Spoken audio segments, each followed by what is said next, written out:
शांत एकदम मस्त रहो, भगवान के दास हो, इस बात की ठसक में रहो। संतुष्टायेन केन का मतलब हर स्थिति में संतोष धारण करो। ये लंबे जीवन की बात है, कोई एक दो दिन की नहीं। उकताए हुए पुरुष को परमार्थ की सिद्धि नहीं होती। अरे जल्दी जल्दी काम नष्ट हो जाए, क्रोध में बने रहो भैया, तू भी बने रहो। श्रीपाद प्रबोधानंद जी ने आगे श्लोक में कहा था, जब पीछे अंतिम की तरफ चल रहा था, कि अय काम क्रोध लोभ मोह मद मत्सर, आओ तुम्हारा स्वागत है, तुम हमारे हृदय में वास करो। ये भरोसा दृढ़ भगवान का, ये उपासना भरोसे की होती है। इसमें ज्यादा क्रियाओं का महत्व नहीं है, इसमें चिंतन का महत्व है।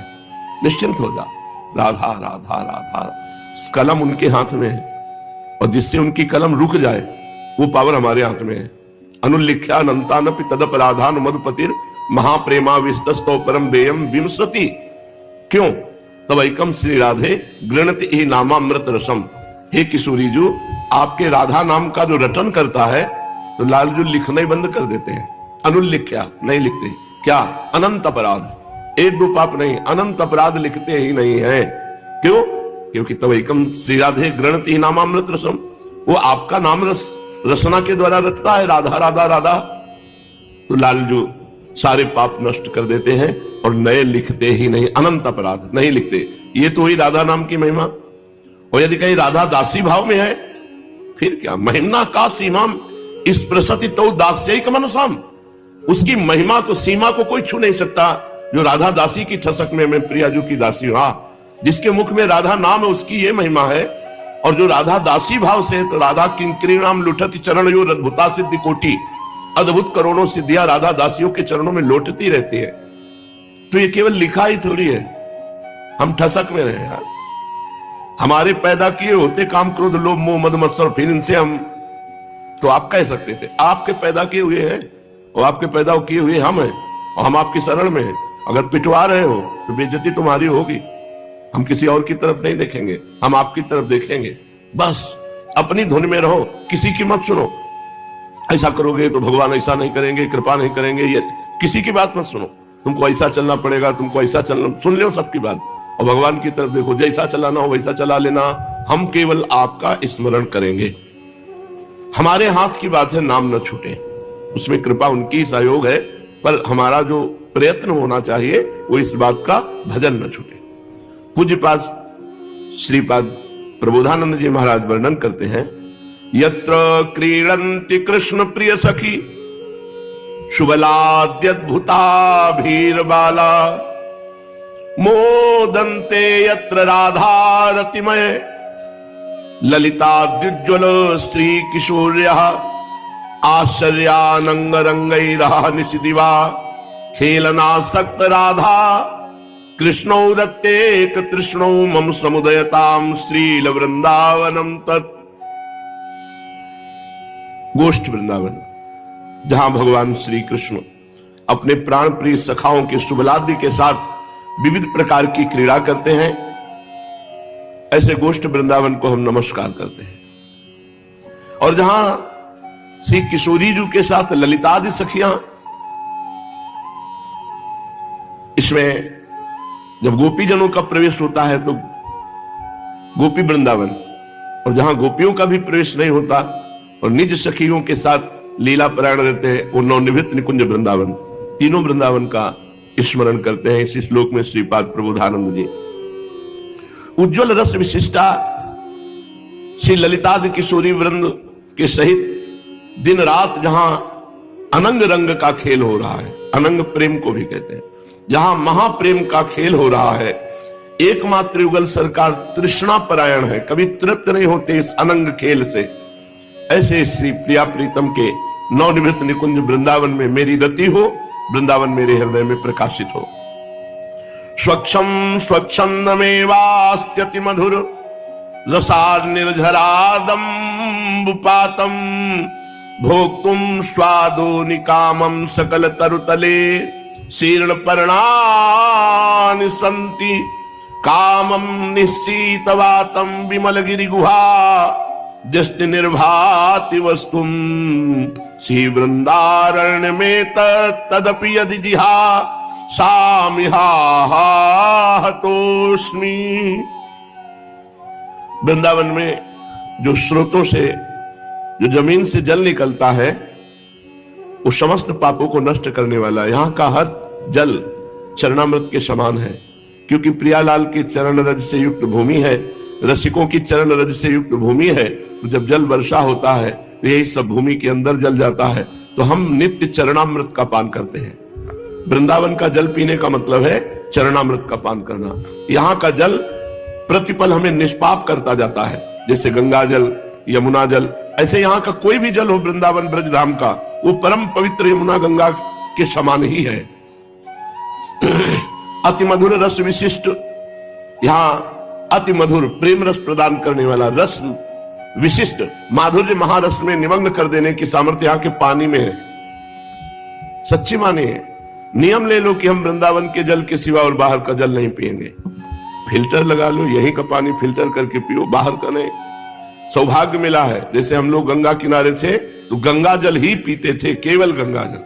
बगल में सुविधा है तो उसका पान नहीं करते थे, कुआं है, हैंडपैप है, न उसका सेवन करते थे। बस इतना ही सेवन हो जाए, शौच हो आए, हाथ मटिया लिए, और नहीं तो बस गंगा जी का ही सेवन। तो ऐसे वृंदावन के जल का नियम ले लो। आप धामवासी हो, यहाँ वृंदावन का पानी फिल्टर मशीन लगा लो, फिल्टर करके श्री जी को भोग लगा के प्रसादी जलपान करो। यथेच्छ भोजन, जो गृहस्थ हैं धर्म के द्वारा कमाई से भोजन बनाओ और प्रियालाल को भोग लगाओ, फिर प्रसाद पाओ। प्रसाद भुक्तम उच्छिष्टामृत भुक्तवैव, प्रियालाल को अर्पित किए बिना कुछ भी मत पाओ। अमनिया तो पाओ मती, नहीं दासत्व में कलंक लग जाएगा। हम प्रियालाल के दास हैं तो उनका जूठन ही पाएंगे। भोग लगाकर भोजन, अर्पित करके जल, कोई भी पुष्प वस्तु कुछ भी ऐसा नहीं जो प्रियालाल को अर्पित ना किया जाए। ऐसे दर्शन करा दो, बहुत जल्दी है, तुम्हें भोग लगाने का टाइम नहीं है तो ऐसे सामने जाकर ऐसे दर्शन करा दो, जय बोलो, पालो जाके।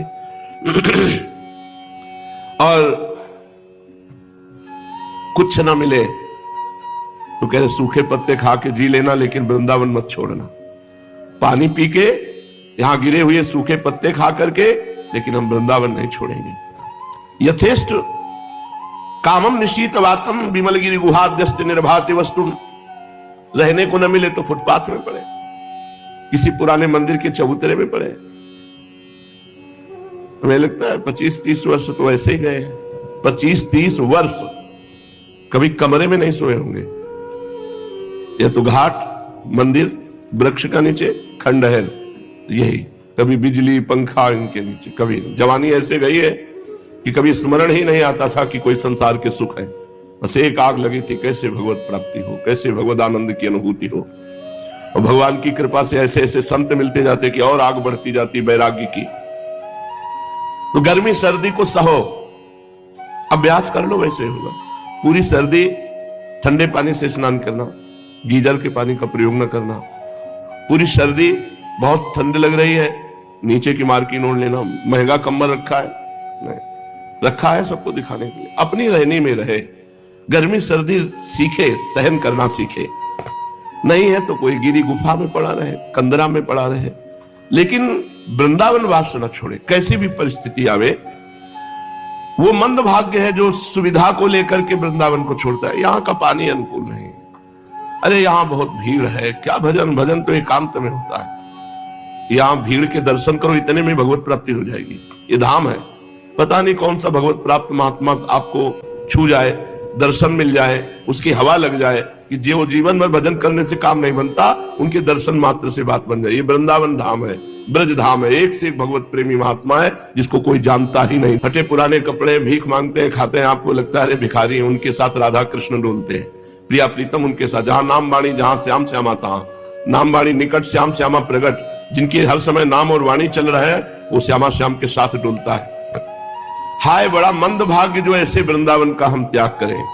महाप्रेमो बोधेर यद अनुपम सारम यदमलम हरि प्रेमाम बोधेर मधुर मधुरम दीपवलयम मुनीन्द्राणाम वृंदई कलितरस वृंदावन महो तदे तदेहांतावधि समधिवासम दिशतु में। महाप्रेम समुद्र में मानो कोई द्वीप प्रकट हो गया हो, ऐसे महाप्रेम समुद्र में द्वीप की तरह वृंदावन है। श्री हरि के प्रेम सागर का अति महामधुर द्वीप, ये संपूर्ण पुरियों धामों और त्रिलोकी का भूषण है वृंदावन। ये श्रेष्ठ श्रेष्ठ मुनिगणों द्वारा वंदित है वृंदावन, और आस्वादन करने में परम रसमय है। समस्त रस का आधार स्वरूप है वृंदावन। आज से मैं नियम लेता हूं कि जब तक शरीर रहेगा मृत्यु पर्यंत अखंड वृंदावन वास करेंगे। श्रीपाद कहेंगे सम्यक रूप से नियम पूर्वक प्रतिज्ञा पूर्वक, अगर शरीर में प्राण है जब तक तो वृंदावन के बाहर नहीं। किशोरी जो निर्वाह करती है, पर नियम बहुत हृदय एकदम अनन्य होगा तो ही ले पाएगा, नहीं घबराहट पैदा हो जाएगी। अगर बीमारी बढ़ गई तो फिर हमको तो दिल्ली जाना पड़ेगा। हाँ, तो दिल्ली अमर कर देगी तुम्हें, जाओगे तो अमर हो जाओगे, तुम फिर अविनाशी हो जाओगे। अरे जो कछु लिखा लिलाट दुख सुख देह संग, भुगते गो जहां जाएगो या सिद्धांत भंग। तुम्हारे भाग्य में अगर दुख लिखा है तो जहां भाग के जाओगे दुख मिलेगा। अगर वृंदावन बने रहोगे तो कलह कलेश न व्यापे ईठा, ये ठौर विष्ट ते न्यारी। यहाँ ज्यादा प्रारब्ध नहीं सताता है, हल्के में निपट जाता है। कलह कलेश न व्यापे ईठा, ठौर विष्ट ते न्यारी। ये जगह त्रिभुवन से अलग है, ये भगवान का निज धाम है। अगर यहाँ हो तो धाम कृपालु है, वो इतना नहीं सड़ने देगा जितना प्रारब्ध सड़ाना चाहता है। इसलिए बाहर मत भागो, दिल्ली कलकत्ता। ये दुर्भागी लोग हैं जो भाग जाते हैं। हम अपने शरीर को अमर कर लेंगे, सारे शरीर को लेकर के धाम छोड़ देना, शरीर को लेकर वैराग्य शिथिल कर देना, शरीर को लेकर भजन छोड़ देना, ये सब नारकी पुरुष है। भजन के लिए शरीर छोड़ देना, धाम के लिए शरीर अर्पित करना, भगवान के लिए वैराग्य के लिए शरीर अर्पित करना। मिटा दो अपनी हस्ती को, यदि मूर्तवाद। अगर अपना वास्तविक स्वरूप चाहते हो, आनंद चाहते हो, तो अपने अभिमान को गलित कर दो, देहाभिमान को मिटा दो। दाना खाक में मिलकर गुले गुलजार होता है। मिटा दे अपनी हस्ती को, यदि मूर्तवा चाहे। दाना खाक में मिलकर गुले गुलजार होता है, खाक में। श्रीपाद कह रहे हैं मृत्यु काल पर्यंत सम्यक रूप से वृंदावन का आश्रय लेता हूं। ये मैं नियम करता हूं, ये प्रतिज्ञा करता हूं। हमें लगता है ऐसी प्रतिज्ञा, ऐसा नियम ले लेना चाहिए जिसको इसी जन्म में भगवत प्राप्ति करनी है कि बस वृंदावन छोड़ अनंत ना जाऊं। खंड खंड हो जाए तन अंग अंग सतटूक, वृंदावन नहीं छाड़ियो छाड़िबो है बड़ी चूक। चलते हैं श्रीमद् भागवत महापुराण। श्री सुखदेव जी महाराज का परीक्षित को अंतिम उपदेश। श्री सुखदेव जी महाराज कहते हैं, प्रिय परीक्षित, तुम्हें अभी तक हमने जो सुनाया उसे श्रीमद् भागवत महापुराण कहते हैं। इस श्रीमद् भागवत महापुराण में बार बार और सर्वत्र विश्वात्मा भगवान श्री हरि का ही संकीर्तन हुआ है। ब्रह्मा और रुद्र भी श्री हरि ही है, हरि से पृथक नहीं है। हरि ही ब्रह्मा बने हैं और हरि ही महादेव बने हैं। उन्हीं की प्रसाद लीला और क्रोध लीला की अभिव्यक्ति है पूरे श्रीमद् भागवत में। भगवान ब्रह्मा, भगवान महादेव, भगवान श्री हरि, इन्हीं की कृपा प्रसाद लीला और इन्हीं की रुद्र लीला, क्रोध लीला की अभिव्यक्ति है। हे राजन, बहुत सुंदर उपदेश दे रहे हैं, बिल्कुल सार बात मार रहे हैं, लक्ष्य पे एकदम ठिकाने पे।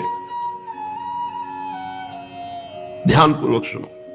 हे राजन, अब तुम ये पशुओं की सी अविवेक मूलक धारणा छोड़ दो कि मैं मरूंगा।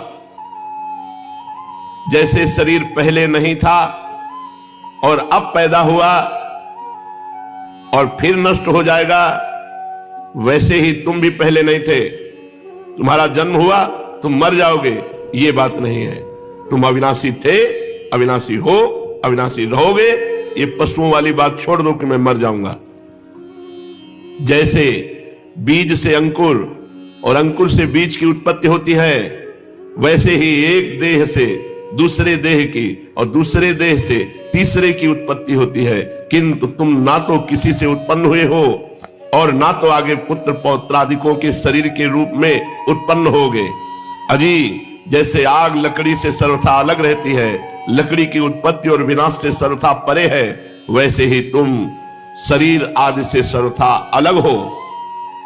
हे राजन, स्वप्नावस्था में ऐसा मालूम होता है कि मेरा सिर कट गया है, मैं मर गया हूं, मुझे लोग स्मशान में जला रहे हैं, परंतु ये सब शरीर की ही अवस्थाएं दिखती हैं, आत्मा की नहीं। देखने वाला तो उन अवस्थाओं से सर्वथा परे, जन्म और मृत्यु से रहित शुद्ध बुद्ध परम तत्व स्वरूप है। जैसे घड़ा फूट जाने पर आकाश पहले की भांति अखंड रहता है, परंतु घटाकाशता की निवृत्ति हो जाती है। जैसे घड़े में देखो तो आकाश दिखाई दे रहा है, घड़ा फूट गया तो आकाश में क्या फर्क पड़ा? कुछ नहीं। परंतु घटाकाशता की निवृत्ति हो जाने से लोगों को ऐसा प्रतीत होता है कि वो महाकाश में मिल गया। वास्तव में तो वो मिला हुआ था ही। वैसे ही देहपात हो जाने पर ऐसा मालूम पड़ता है मानो जीव ब्रह्म से मिल गया। नहीं, वो ब्रह्म रूप है ही। वास्तव में जीव ब्रह्म ही था, ब्रह्म ही है, ब्रह्म ही रहेगा। उसकी अब्रह्मता तो प्रतीति मात्र थी। मन ही आत्मा के लिए शरीर, विषय और कर्मों की कल्पना कर लेता है और उस मन की सृष्टि करती है माया, अविद्या। वास्तव में माया ही जीव के संसार चक्र में पड़ने का कारण है। जब तक तेल रखने का पात्र, बत्ती और आग का संयोग रहता है, तभी तक दीपक में दीपक बना है। उनके ही समान जब तक आत्मा का कर्म, मन, शरीर और इनमें रहने वाले चैतन्याधास के साथ संबंध रहता है, तभी तक उसे जन्म मृत्यु के चक्र में संसार में भटकना पड़ता है और रजोगुण, सतोगुण, तमोगुण की वृत्तियों से उत्पन्न स्थित एवं विनष्ट होना पड़ता है। परंतु जैसे दीपक के बुझ जाने से तत्व रूप तेज का विनाश नहीं होता, वैसे ही संसार और शरीर का नाश होने पर स्वयं प्रकाश आत्मा का नाश कभी नहीं होता, क्योंकि वह कार्य और कारण, व्यक्त और अव्यक्त सबसे परे है। आत्मा आकाश के समान सबका आधार है, नित्य है, निश्चल है, अनंत है। सचमुच सचमुच बड़े आनंद में है। सचमुच सचमुच आत्मा की उपमा सिर्फ आत्मा से ही है। हे राजन, तुम अपनी विशुद्ध एवं विवेकवती बुद्धि को परमात्मा के चिंतन से भरपूर कर लो। तुम अपनी विवेकवती बुद्धि से परमात्मा का इतना चिंतन करो कि बुद्धि परमात्मामय हो जाए और स्वयं ही अपने अंतर में स्थित परमात्मा का साक्षात्कार कर लो। देखो, तुम मृत्युओं के भी मृत्यु हो। बस जाने वाले हैं श्री सुखदेव जी महाराज उठ के। 7 दिन से लगातार भागवत चर्चा करते रहे। देखो, तुम मृत्युओं की भी मृत्यु हो, तुम स्वयं ईश्वर हो। ब्राह्मण के साप से प्रेरित तक्षक इस शरीर को भस्म करेगा, तुम्हें नहीं।